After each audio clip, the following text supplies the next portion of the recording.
أعوذ بالله من الشيطان الرجيم. إنا لما طغى الماء حملناكم في الجارية لنجعلها لكم تذكرة وتعيها أذن واعية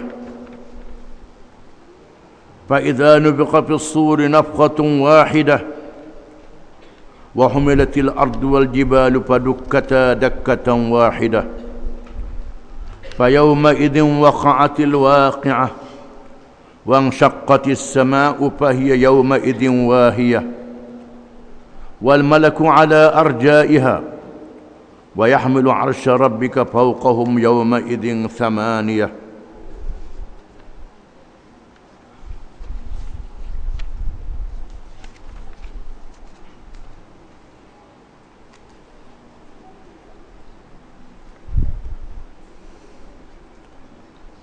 Maksudnya, sesungguhnya kami tatkala air bah melampaui hadnya serta menenggelamkan gunung ganang, telah mengangkut serta menyelamatkan nenek moyang kamu ke dalam bahtera Nabi Nuh yang bergerak laju pelayarannya. Kami lakukan yang demikian untuk kami menjadikan peristiwa itu satu pengajaran bagi kamu dan untuk didengar serta diambil ingat oleh telinga orang-orang yang mahu menerima pengajaran. Kemudian ketahuilah bahawa apabila ditiup sangkakala dengan sekali tiup dan bumi serta gunung ganang diangkat dari tempatnya, lalu dihancurkan keduanya dengan sekali hancur, maka pada saat itu berlakulah hari kiamat dan terbelahlah langit. Lalu menjadilah ia pada saat itu reput dan runtuh. Sedang malaikat-malaikat ditempatkan mengawal segala penjurunya. Dan arah Tuhanmu pada saat itu dipikul oleh 8 malaikat di atas malaikat-malaikat yang mengawal itu.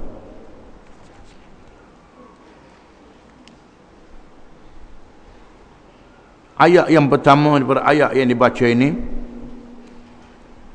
menyambung peristiwa umat yang melawan Allah dan melawan Rasulnya dibinasakan oleh Allah. Setelah disebut kaum Fir'aun, kaum Ad dan Thamud, disebut kaum yang terdahulunya, iaitulah kaum Nabi Nuh, merupakan kaum yang pertama yang melawan Allah, melantik Tuhan-Tuhan yang lain daripada Allah. Selepas 1000 tahun diwafatkan Nabi Adam alaihi salam. Nabi Adam dan 1000 tahun selepasnya manusia dalam keadaan beriman kepada Allah.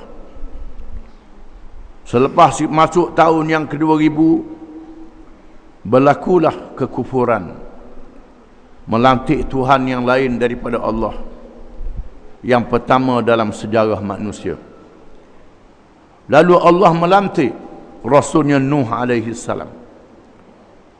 Maka Nuh menjadi Rasul yang pertama yang berjuang menentang golongan Al-Malak. Al-Malak ialah pemimpin-pemimpin, banyak orang, bukan seorang, yang menjadi ketua menyesatkan kaum, menyesatkan manusia berjalan Allah.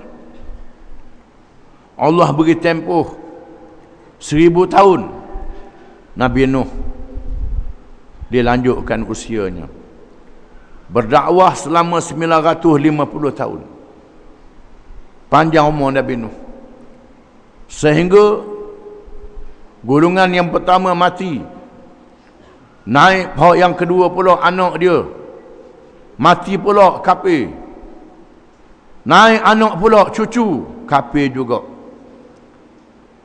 Bila mari anak, beritahu ke cucu, hak ni hak sesat, ayahmu tak kirimu dulu. Begitulah kerasnya mereka lawan Nabi Nuh alaihi salam. Allah Ta'ala memberi tempoh 950 tahun ataupun 1000 tahun kepada mereka untuk bertaubat. Tinggallah yang beriman dengan jumlah yang sedikit. Ada riwayat mengatakan 25 orang. Ada riwayat mengatakan 80 orang. Maka Allah mewahyukan kepada Nuh mendirikan kapal bahtera. Kali yang pertama orang tengok bahtera.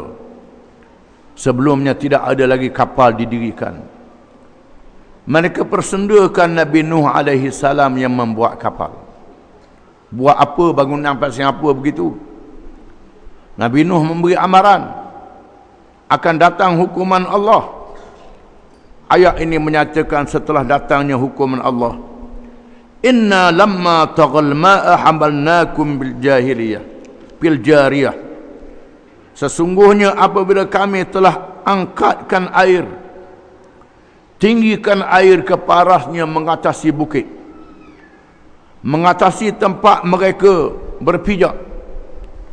Mereka tak boleh berpijak lagi, semuanya ditenggelamkan. Tak ada yang selamat, termasuk anak Nabi Nuh, isteri Nabi Nuh yang tidak beriman ditenggelamkan oleh Allah. Orang yang paling hampir tak beriman ditenggelamkan oleh Allah. Hamalnakum fil jariyah. Kami tanggungkan kamu, hamalnakum, kami tanggungkan kamu fil jariyah, dalam kapal yang bergerak, kapal yang berjalan. Kami tanggungkan kamu, khususnya Nuh dan anak-anak Nabi Nuh yang merupakan bapa yang kedua kepada manusia, iaitulah Sam, Ham dan Yafis. Daripada 3 orang anak inilah lahirnya manusia baru. Manusia baru, dilahirkan manusia baru. Yang lain tak ada zuriat, begitulah mengikut riwayat para ulama. Manusia yang ada pada hari ini dilahirkan daripada anak-anak Nabi Nuh alaihi salam. Itu maksud ayat ini. Kami tanggungkan kamu wahai seluruh manusia, yakni ayah-ayah kamu, anak-anak Nabi Nuh, fil jariyah, dalam kapal yang berjalan, linaj'alaha lakum tadhkiratan wa ta'iyaha udunun wa'iyah. Wa ta'iyaha ataupun wa ta'yaha boleh dibaca dengan 2 bacaan, maknanya serupa. Itu khilaf para ulama. Yang masyhurnya wa ta'iyaha udunun wa'iyah. Kami jadikan peristiwa ini sebagai satu pengajaran, satu pengajaran yang perlu diambil iktibar, yang dipelihara oleh telinga yang mendengar untuk mengambil pengajaran. Ini pengajaran. Telinga yang mendengar, mengambil pengajaran, jadikan pengajaran. Telinga yang degil tak jadi apa. Sekarang Allah Ta'ala tunjukkan taupan yang berlaku di Amerika. Amerika adalah kuasa besar dunia. Bandar New York, bandar yang paling besar dalam dunia, kerajaan yang paling kaya, tenggelam. Sudah banyak yang mati, tak boleh menyelamatkan diri. Itu contoh yang terkini yang disiarkan di seluruh dunia hari ini. Bila Allah Ta'ala turunkan perintahnya, tidak ada kuasa besar yang boleh menahan. Kaum Nuh ditenggelamkan, tinggal mereka yang beriman saja. Yang kafir dibinasakan oleh Allah Subhanahu wa Ta'ala. Itulah peristiwa yang berlaku dalam dunia. Fa idza nufiqa fis suri nafkhatun wahidah, maka apabila ditiupkan sangkakala, satu tiupan sahaja, iaitulah tiupan untuk melakukan hari kiamat, yang ditiup oleh malaikat Israfil, yang diperintah oleh Allah Subhanahu wa Ta'ala supaya meniupnya sekali saja. Tiupan yang pertama untuk melakukan hari akhirat. Wa humilatil ardu wal jibal, lalu diangkat bumi dan langit. Bumi diangkat, bukit-bukit bukau gunung ganang diangkat. Diangkat sekali. Pecah, tercabut segala bukit, segala gunung ganang yang besar, tercabut, terbang. Bumi pun diangkat. Padukata dakkatan wahidah, maka dihancurkan sekaligus. Dihancurkan sekaligus bumi, bukit bukau yang ada di atasnya. Bahkan di sana ada ayat menyebut termasuklah lautan-lautan yang ada di atasnya. Semuanya dihancurkan.